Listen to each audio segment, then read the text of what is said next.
अच्छा, हम लोग के चारों तरफ कुछ तस्वीरें हैं जी। उस तस्वीर में एक तस्वीर और है, हम सामने भी मुल्क पे हम आते हैं, लेकिन इस मुल्क की तस्वीर के ठीक अब आपके पीछे जो तस्वीर है ये कपूर हवेली की तस्वीर है, पेशावर। जी हाँ। कुछ देख के महसूस होता है?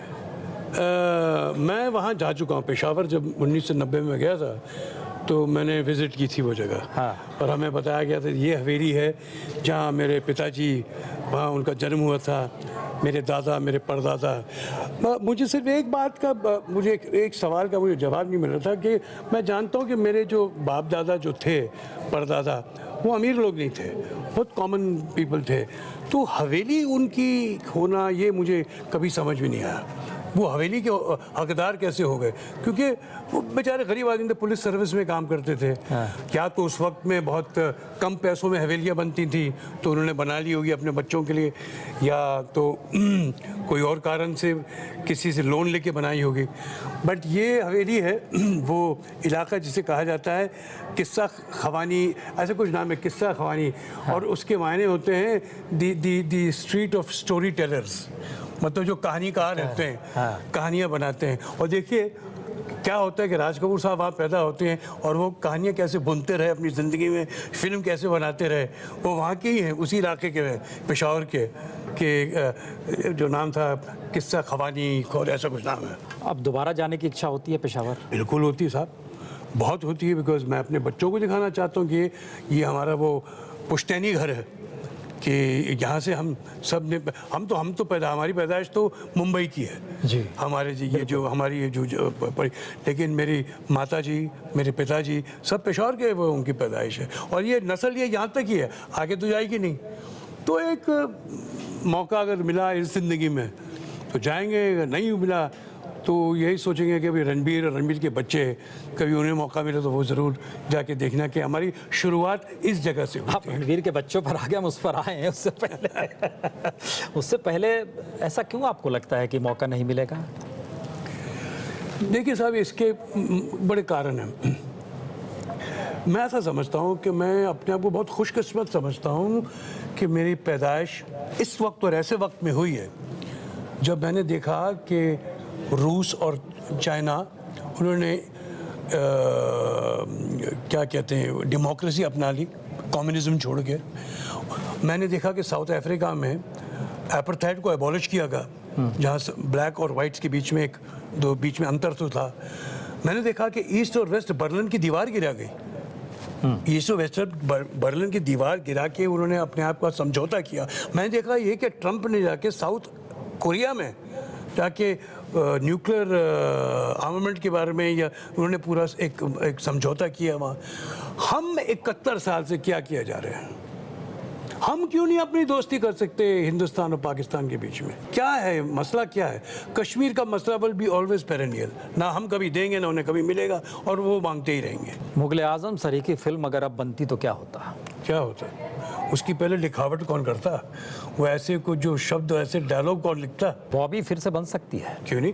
बॉबी तो रोज़ बनती है, रोज़ कोई ना कोई अपनी फटपटी चला के लड़की को लेके भाग जाता है। तो अब ऋषि कपूर साहब अपने आप को उस मुकाम पे पहुंच के पा रहे हैं कि जहां वो ऐसी भूमिकाओं को जीते हैं, उस चरित्र को जीते हैं जो समाज के प्रॉब्लम्स के बीच से निकला हुआ है। क्यों नहीं? मेरे पिताजी ने बनाई थी फिल्म जिस देश में गंगा बहती है। हाँ जी।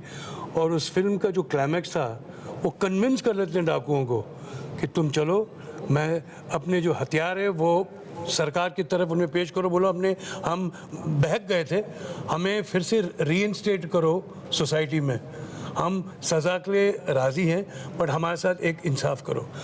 और वो फिल्म का क्लाइमैक्स था, अगर आप जाने, कुछ सालों बाद जयप्रकाश नारायण जी ने वही किया था। बिल्कुल। और वैसा ही हुआ। बहुत से डाकुओं ने अपने हथियार डाल दिए इनके कदमों में और उन्होंने इंसाफ दिलाया उन लोगों को। मैं ऐसी उम्मीद करता हूँ कि हमारी पिक्चर भी कुछ ऐसा कर पाए जो मेरे पिताजी की पिक्चर जिस देश में गंगा बहती ने की थी। कुछ बहुत सोसाइटी में आपने तो सिर्फ जिस देश में गंगा बहती है याद किया, हमें तो याद आ रहा है कि उन्होंने नेहरू के सोशलिज्म पर चोट किया था। बिल्कुल जी, राम तेरी गंगा में नहीं में बात की थी उन्होंने। नेहरू के सोशलिज्म को चोचलिज्म कह देते हैं और नेहरू के दौर के लोग कुछ नहीं कहते हैं। शायद सबसे महत्वपूर्ण है कि एक नॉस्टैल्जिया है, जब ऋषि कपूर से आप मिलते हैं तो एक नॉस्टैल्जिया आ जाता है आपके जहन में पुराने दौर से। पृथ्वीराज कपूर से जिक्र कीजिए या दिलीप साहब से या राज कपूर या देवानंद, जो भी होते हुए आइए, अमिताभ बच्चन तक आप आते हैं, सारा नॉस्टैल्जिया आते आते लेकिन एक फिल्म झटके में आती है 102 नॉट आउट। अच्छा जी, जिसमें जो बेटा है वह भी संयोग से बुजुर्ग है जी। ओके। सवाल ये है कि जब इस फिल्म को जी रहे थे आप, तो आपके जहन में कभी भी आया कि आपका भी एक बेटा है, उसकी भी उम्र हो चली है, क्या होगा? इश्क की खबरें आती रहती हैं बाजार में। ये तो पेरेनियल, ये तो चलते रहेगा, हर जनरेशन का एक प्रॉब्लम है। उस फिल्म की एक मांग ये थी कि जो बाप है वो जीना चाहता है कोई उम्र में, लेकिन ये सब हम एंड में जानेंगे ये उसका प्लान क्या था। बिल्कुल। अब जब रणबीर की आप बात करते हैं, हाँ, मैं एक पिता होने के नाते फिक्र तो करता हूँ कि भाई कभी तो सेटल होना है तुम्हें। आज 36 साल के तुम हो गए हो और काम में तुम इतना मसरूफ़ रहते हो, इतना तुम डूबे रहते हो, तो ये भी एक अंग है जीने का कि तुम अपना घर बसाओ, हमें दादा और दादी बनाओ, हम भी देखना चाहें अपने पोते पोतियाँ, ताकि एक जो ज़िंदगी में हमारा एक सपना है वो भी पूरा हो। तो क्यों नहीं सर, हर आदमी यही चाहेगा कि कभी ना कभी उसके बच्चे भी सेटल हो। और बेटा क्या चाहता है? अगर चाहता हो तो हमारी बात मानता। अब हम लोग आखिरी दौर में हैं। जी। एक पॉलिटिकल फिल्म बनाई जाए, उसमें आप मौजूदा वक्त के किस कैरेक्टर को जीना चाहेंगे? मैं अशफाक साहब, मुझे रियली ऐसा पॉलिटिक्स का मुझे ज़्यादा इल्म भी नहीं है, ना शौक़ है, बट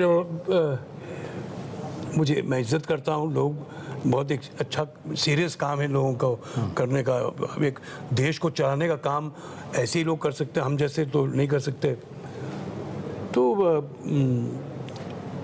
मेरे जहन में ऐसे, मैंने कभी ऐसे पिक्चर किया नहीं कि मैं अगर किसी पॉलिटिशियन का काम करूं तो मैं किस पॉलिटिशियन पे अपना बनना चाहूं, तो ऐसा सोचा नहीं कभी। आपको कोई गीत याद आता है जो हम बजा दें? गीत नहीं, कोई याद आता है इस कॉन्टेस्ट में? 500 गीतों के साथ नहीं, हमें जैसे याद आ रहा वो सुबह कभी तो आएगी जैसे था गीत पुराना कोई इस तरह कोई गीत याद आता है जो मौजूदा वक्त में लगता है कि ये गीत बजना चाहिए? ऐ मेरे वतन के लोगों, जरा आँख में भर लो पानी, वो शहीद हुए हैं उनकी जरा याद याद करो भाई। तो यही होगा, you must know that you are first an Indian. हम हिंदुस्तानी हैं पहले।